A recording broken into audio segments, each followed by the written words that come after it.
जाट समाज और राजपूत समाज के बीच में इतनी तीखी लड़ाई करवा के पिता और पुत्र के बीच में फिर से रिश्ते वैसे ही नजर आने लगे। जी हाँ, बात कर रही हूँ भरतपुर के राजा विश्वेंद्र सिंह और उनके बेटे अनिरुद्ध की। हाल ही में जो कुछ हुआ आप सभी को पता ही है कि महाराजा सूरजमल के वंशज विश्वेंद्र सिंह के पुत्र अनिरुद्ध अपने आप को राजपूत समाज का बताने लगे।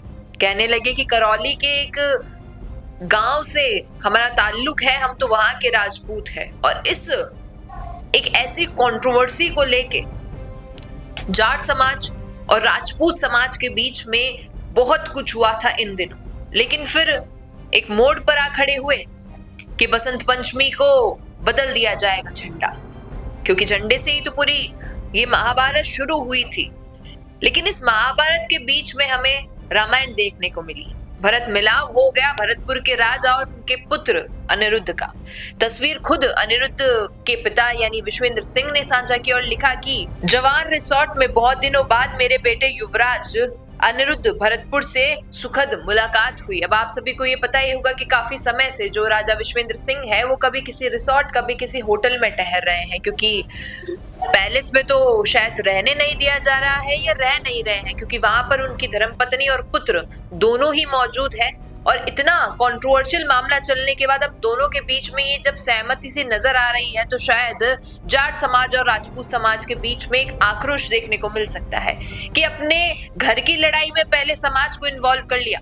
जब समाज लड़ने आया तो उन्हें रोक दिया गया कि नहीं, इस पर हम काम करेंगे, आप लोग रहने दीजिए, लड़ाई मत लड़िए। जबकि बाहर तो बड़ा ही आंदोलन जैसा माहौल छिड़ चुका था। और फिर क्या होता है, अनिरुद्ध अपने स्टेटमेंट से बदलने लगते हैं, पिताजी अपने स्टेटमेंट से बदलने लगते हैं और अब बात निकलकर यहाँ आ जाती है कि पिता और पुत्र के बीच जो रिश्ता है वो नॉर्मल हो चुका है। अब इसका जवाब कौन देगा कि अनिरुद्ध राजपूत समाज से आते हैं या जाट समाज से आते हैं, और उनके पिता विश्वेंद्र सिंह कौन से समाज से आते हैं, आखिर किसके वंशज हैं।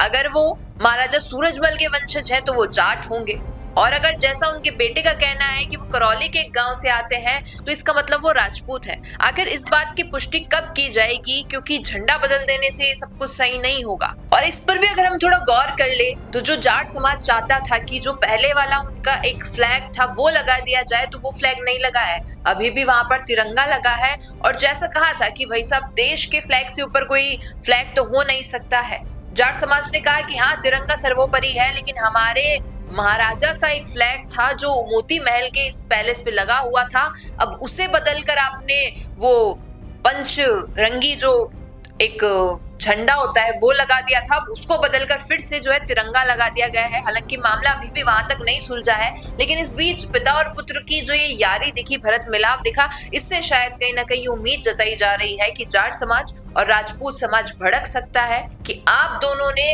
अपने पारिवारिक संबंधों के बीच दो समाजों को घसीटा और उसके बाद दोनों एक हो गए। आप क्या कहेंगे इस पर कि ये वाकई एक सियासी खेल था या फिर वाकई परिवार के बीच में काफी कुछ चल रहा है? क्या कहना है इस पर बताइएगा कमेंट में। धन्यवाद। रुकिए और जरा ध्यान से सुनिए। क्या आप हमारे इन खबरों से अपने व्यापार को भी बढ़ाना चाहते हैं? तो आप भी खबरों के दौरान इस तरह के एलिमेंट्स पर अपना विज्ञापन दे सकते हैं, या फिर ऐसे खबर के 1 मिनट बाद अपना पूरा विज्ञापन डलवाएं, जो कि 8 लाख से ज्यादा सब्सक्राइबर्स और फॉलोअर्स वाले द फैक्ट इंडिया चैनल्स और पेजेस से राजस्थान के कोने कोने में पहुंचेगा, और इससे आपका व्यापार, ब्रांड सब कुछ बढ़ेगा।